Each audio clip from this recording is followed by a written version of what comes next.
All right, the good folks at ZMoon sent me this 20-inch LED light bar that you see right there. And I'm going to install that on the push bumper of the Dodge Charger. With my own money, I bought both the white and the amber fog lights, and I'm gonna install those in place of the existing fog lights. So I haven't decided if I want them to go amber or white, so I went ahead and got both, and I can test them on the bench and see which I like. I think I'll probably go with the white light though. Just like my other grill light videos, I'm going to install this using a relay to where basically I have accessory power. So I have one switch being the key. When you turn the key off, it definitely cuts the system off. Turn the key on and the accessory power flows to a switch, which I can turn on or off to turn on the system. So when I turn it on, the default goes to the fog lights. Through this relay, it's going to pick up if I turn on the high beams, whether it's a flash to pass situation or full-blown high beams, it'll either flash or stay on. And what it does is the relay triggers and switches the power so that instead of coming in and going to the fog lights, it's going to come in and go to the light bar. Now you can do it any way you want. You can have it where both the fog lights stay on and this comes on separately. You can put as many switches in here as you want, or run it with full-time power. However you want to do it. Me personally, I like to do it with the accessory power, so I have that one extra cutoff on it. And like I said, I like to have it switch from fogs to the grill light and back as you're going high beam or low beam. Because I can't think of any situations where I'm going to want this on with low beams. And typically you don't want your fog lights with high beams, because if you've ever driven in fog, you know that when you have high beams on, it tends to limit your vision, whereas when you have lower beams, it seems to give you better visibility. You'll need a drill and bits to drill your mounting bracket holes, and then obviously some sort of sockets to tighten up the bolts. But the electrical is where you have a lot more needs. So you can go with solder and solder your connections, or you can go with crimp and crimp your connections.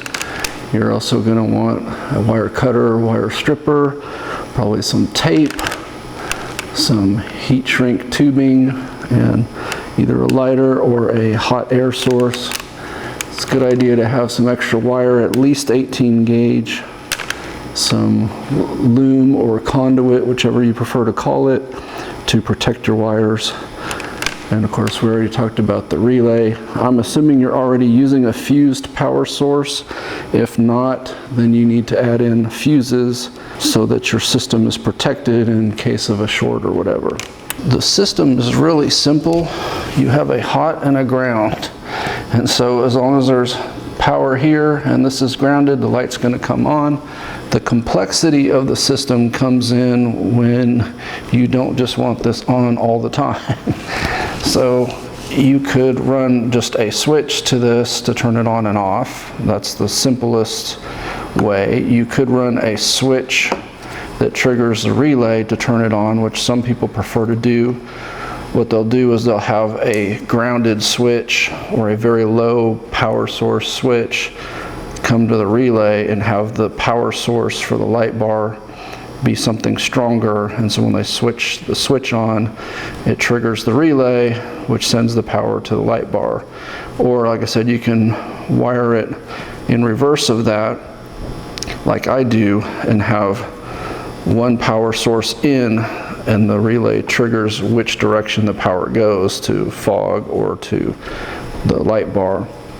I'll put up diagrams for all of that, and of course I've got links to all these products in the description, so if you need any of them, you can get them. And the light bar comes with a very simple mounting bracket system. So it comes with these small brackets, 2 very small bolts, 2 larger bolts, 2 washers, 2 nuts, I'm going to assume that these small bolts go through like that and mount to the light bar, and the bigger bolts mount to, in my case, the police push bumper, but it could be anything that you're mounting it to. I will read the instructions to make sure that's correct, but I've done so many of these over the years, I usually don't even read the instructions.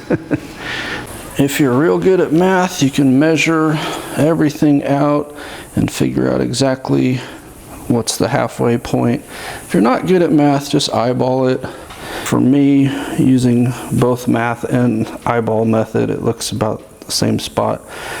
So what you want to do is mark where you're going to drill your holes and then drill your holes. Keep in mind what's behind what you're drilling.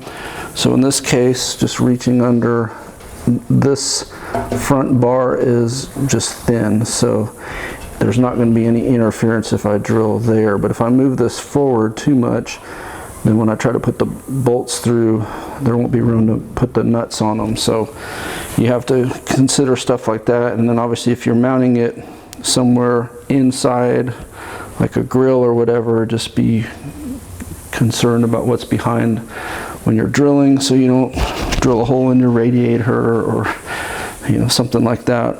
I've triple checked my measurements, both forward and side to side, to make sure these holes are where they need to be. Got a cobalt bit because we're going through metal.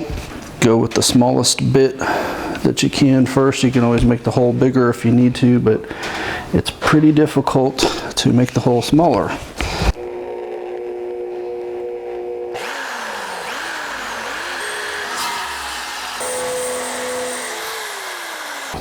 I soldered in several more feet of wire just so that I don't have to do that later, because typically these cords that they run on there are not going to be long enough for your ultimate power location. I didn't film the soldering. I've got tons of videos where I'm soldering. If you don't know how to solder, I'll try to put a link up. But basically, just strip the wires, twist them together, flux them, heat them with the soldering iron, and then while you're heating, you just touch the solder and you'll watch it'll melt and connect the wires, and then take away the heat. It'll cool. Put the shrink tube over it, heat it up with flame or hot air, and then put the conduit or loom over the wire to protect it. So we're ready to mount to the vehicle. I'm going to use some thread locker on these bolts, mainly because they have nothing to keep them together, so over time they're going to fall off if I don't have something on them. Then we'll put a washer and then a nut on each of these. They're all 10 millimeter.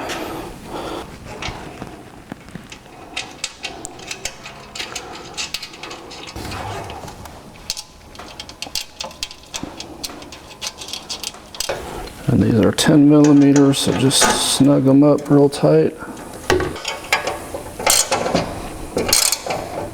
Want to angle it however you want it to be pointed, and then tighten those up. Probably not a bad idea to put some Loctite on those as well.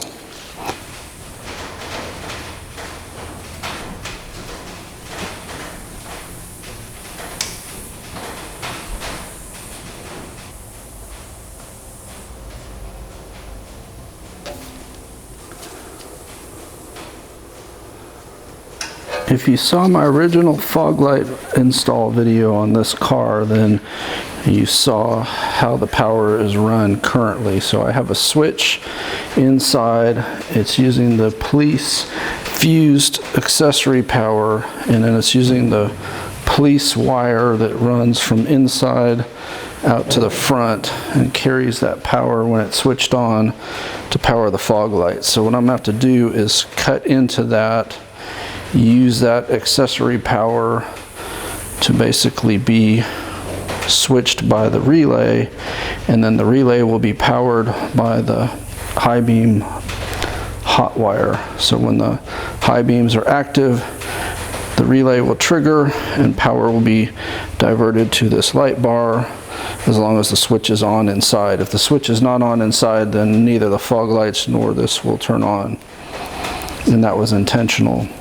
Like I said, you could wire it without the switch and just have it full-time accessory, and you could do it as daytime running lights, whatever you want to do. There's lots of ways. If you wire in enough switches and or relays, you can do just about anything you want, any combination or whatever. But my favorite, like I said, is having fog lights that are on with the low beams and then having the grill light kick on with the high beams.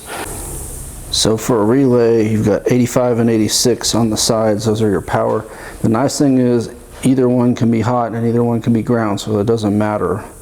So one of these is going to be grounded and one of these is going to be hooked up to the hot on the high beam wire. This is going to be hooked up to the main power, which in my case is a switched accessory, and so it's going to come in there.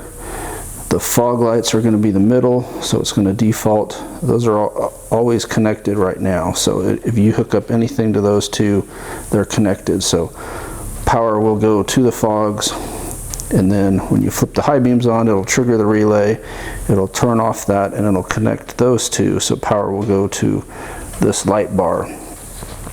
And obviously in my case, if I turn the switch off or I turn the key off, then there's no power here and everything shuts off.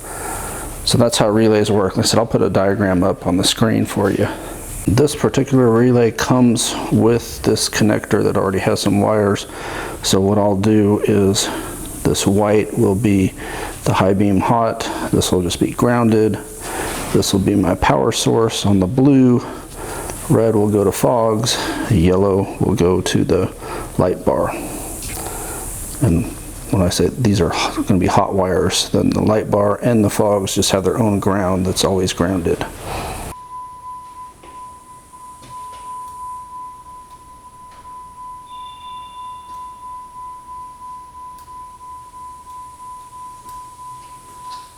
Since everything's working, we'll just tuck up all the wires and we're done. This is what the wires are supposed to be, but mine did not match this exactly. But for the left side high beam, you've got a black with light blue for your ground and a white with light green for your hot. And then the right high beam is supposed to be black with brown for the ground and white with tan for the hot. Now mine was more like a white with gray for the hot and a black with a green for the ground. That's what I used, and it's working. I'm tapped into my right side. You only need to do one to trigger the relay, whichever one is easier for you. For me, it was the passenger side.